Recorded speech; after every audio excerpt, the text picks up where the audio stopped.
السلام علیکم۔ کوئی بھی کام شروع کرنے سے پہلے اس کے فائدے اور نقصانات دیکھے جاتے ہیں کہ اس میں کتنا فائدہ اور کتنا نقصان ہوگا، اس کے بعد ہی وہ کام شروع کیا جاتا ہے۔ بالکل یہی عمل کچھ سیکھنے کے بارے میں بھی آتا ہے۔ مسلمان ہونے کے ناطے ہمارا تو یہ ایمان ہے کہ جب قرآن پاک کی پہلی وحی اقرا سے شروع ہوئی تو علم حاصل کرنا یا پڑھنا ہر مسلمان پر فرض ہے۔ لیکن اب یہ علم کون سا ہو اور کس قسم کا ہو، کیونکہ تمام علوم ہر انسان پر فرض نہیں ہوتے۔ ضروری ہوتا ہے کہ وہ اپنے مذہب کے بارے میں جانے اور اس کے بارے میں سیکھے۔ اس کے علاوہ کون سے علم جاننا ضروری ہیں اور کس حد تک؟ علم نجوم، یہ ہر انسان پر اتنا جاننا ضروری ہے تاکہ اسے دن اور رات کے سورج کے چڑھنے اور سورج کے غروب ہونے کا پتہ ہو، اس میں مختلف اوقات کا اسے پتہ ہو۔ جیسا جب انسان کو یہ علم ہی نہ ہو کہ سورج کس وقت طلوع ہوتا ہے اور کس وقت غروب ہوتا ہے تو پھر وہ اپنے یہ فرائض کیسے سر انجام دے سکتا ہے؟ تو اس لیے اتنا جاننا تو یہ ضروری ہے۔ اس کے علاوہ علم ریاضی، علم ریاضی کا اتنا جاننا ضروری ہے کہ وہ اسے وراثت کی تقسیم کا علم آ سکے۔ یہ بھی فرض ہے، کیونکہ اگر اسے وراثت کی تقسیم کا علم نہیں ہے تو پھر وہ انجانے میں دوسروں کا حق کھا بھی سکتا ہے، وہ کسی کی حق تلفی کر سکتا ہے، یا پھر اس کا حق ہوتے ہوئے بھی وہ دوسروں سے حق اپنا لے نہیں سکتا، کیونکہ اسے علم ہی نہیں ہوتا۔ اس لیے اتنا جاننا یہ بھی ضروری ہے تاکہ اسے پتہ ہو کہ میرا کہاں پہ حق ہے، کون سی میری حد ہے، اور دوسروں کا کس چیز پر اور کس پر کتنا حق ہے۔ تو اس طرح کی علوم جو ہماری روزمرہ زندگی میں ہمارے کام آتے ہیں، ان کا جاننا بھی ضروری ہوتا ہے۔ ہر انسان کا دوسرے انسان پر حق ہوتا ہے اور کس کا کس پر کتنا حق ہے یہ بھی جاننا ضروری ہے۔ حقوق اللہ اور حقوق العباد کے درمیان فرق کیا ہے؟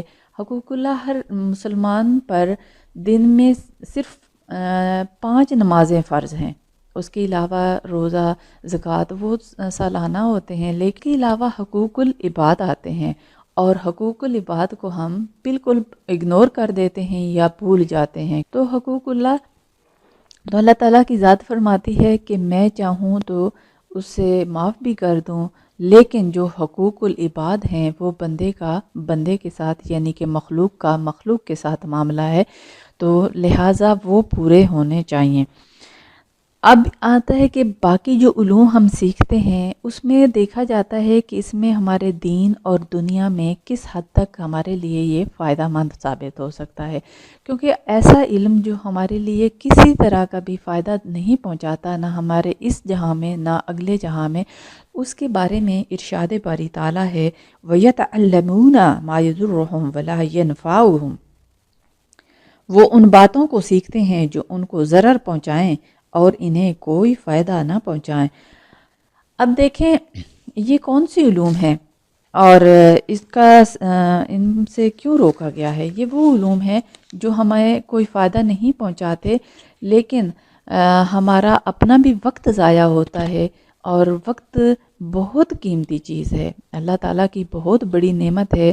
اب اگر کوئی ایسا کام جس میں کوئی فائدہ نہیں ہے اور وہ آپ کا وقت لے رہا ہے تو اس کا مطلب ہے کہ وہ آپ کا نقصان کر رہا ہے۔ نقصان کا مطلب یہ نہیں ہوتا کہ وہ فزیکلی آپ کا کوئی نقصان کرے یا مالی طور پر یا کوئی آپ کے نام کے ساتھ برائی، بلکہ جو آپ کا وقت ضائع کر رہا ہے یہ بھی آپ کا بہت بڑا نقصان ہوتا ہے۔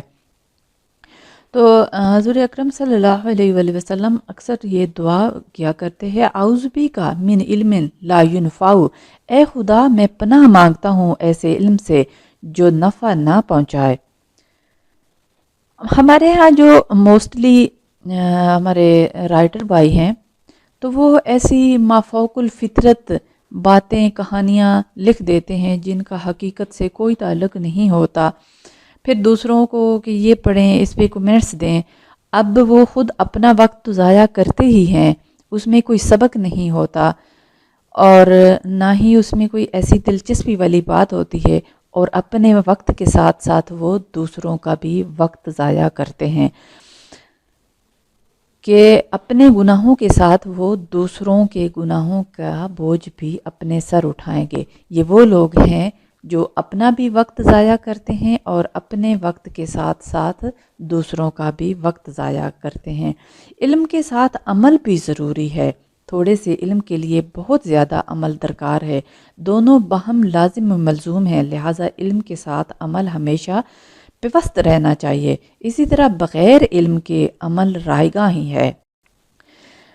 حضور اکرم صلی اللہ علیہ وآلہ وسلم کا ارشاد ہے، بے علم عبادت گزار اس گدھے کے ماند ہے جو آٹے کی چکی سے بندھا ہے۔ چکی سے بندھا ہوا گدھا اگرچہ دوڑتا بھاگتا اور چلتا رہتا ہے، لیکن وہ اپنے ہی محور میں گھومتا ہے اور کوئی مسافت طے نہیں کر پاتا۔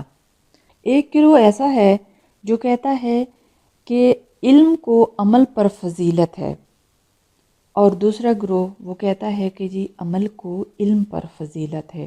لیکن یہ دونوں لازم ملزوم ہیں، کیونکہ جب تک علم نہیں ہوگا اس وقت تک عمل درست نہیں ہوگا، اور جب تک عمل نہیں ہوگا اس وقت تک وہ علم بے فائدہ ہے، اس کا کوئی فائدہ نہیں۔ لہٰذا ان دونوں کو ملا کر چلنا چاہیے اور ایسا علم حاصل کریں جو آپ کے لیے اس دنیا اور اگلے جہان دونوں میں فائدہ مند ہو۔